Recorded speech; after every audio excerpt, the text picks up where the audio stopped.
Tara, let's assemble. So ito na ating Insta360 selfie stick. So without further ado, ito na yung aking vlogging kit. Ito na yung aking invisible selfie stick tripod. So yan, invisible selfie stick tripod. So bubuksan natin siya. Then unbox na natin to. Huwag nang patagalin. Ito ang free sa kanya. Free na Insta360 magic selfie stick. Let's see. Let's try. Ayan. So, ito siya. Oops. Matigas. Yun, din pala sa hilahin. So, ayan. Size niya is around 1 ruler. Less than mga 10 inches. So, ito yung kanyang open natin ito. Yan. So, ito yung kanyang tripod. So, yan. Pwede mo siyang ilagay sa table. So, ito yung size niya. 1 ruler. Then, kung gagamitin na natin siya, so, press mo lang yung button yung gusto mo i-close. Yan. Yung button. Press the button. Then, saka mo siya ibaba. Yan. Then, pull the ball. Pull the ball. At ayan. Napakahaba, parang si Harry Potter. Boom! Parang si Harry Potter, oh. Napakahaba. 39 inches. So 1 meter and maybe 12 inches. Ang ganun. Yan. Pag-vlog tayo, example. Yan. Magawin na lang tayo. Yan. Mas maiksi pa. Ayan. Pero mayroon pang mas maganda rito yung 3-way axis. Kaya lang, sunod tayo mag-invest na. Dito muna tayo sa basic. So ito na yung Insta360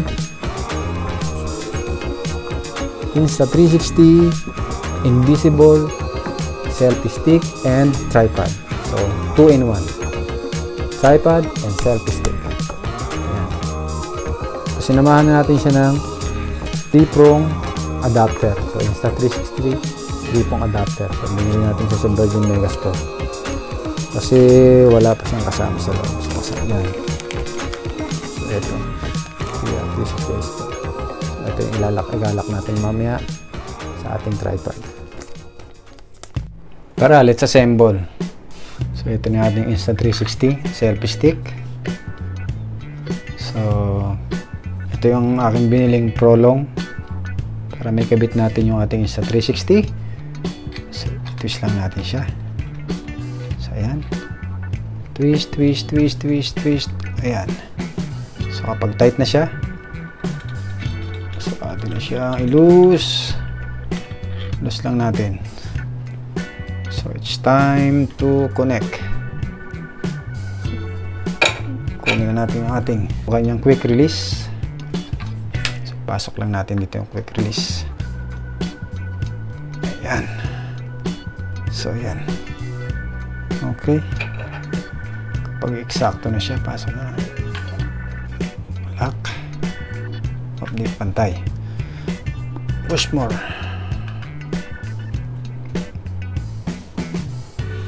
So, ayan. Mukhang hindi pa rin. Mukhang konti pa.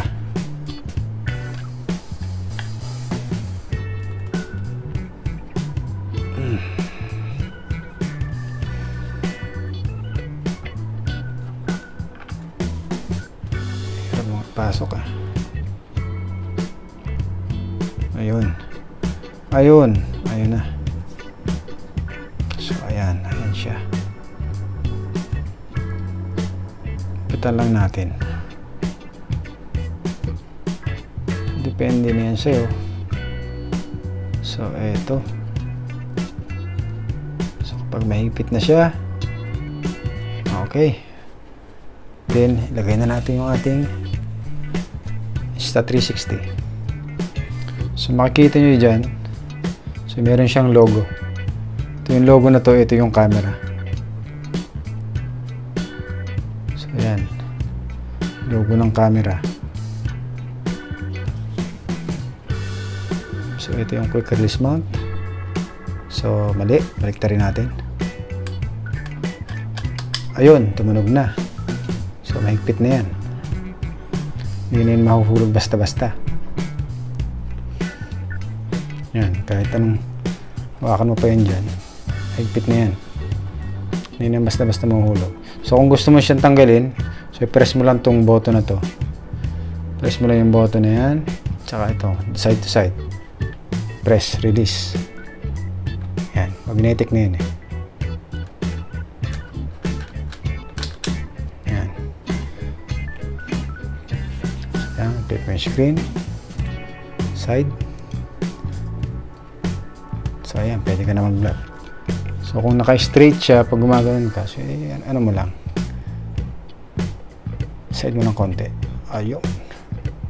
So, ayan. Kaya nagpitan mo ulit. And then, ready to roll. Pwede ka na mag-vlog. So, ayan. So, ayan. Diba? Okay.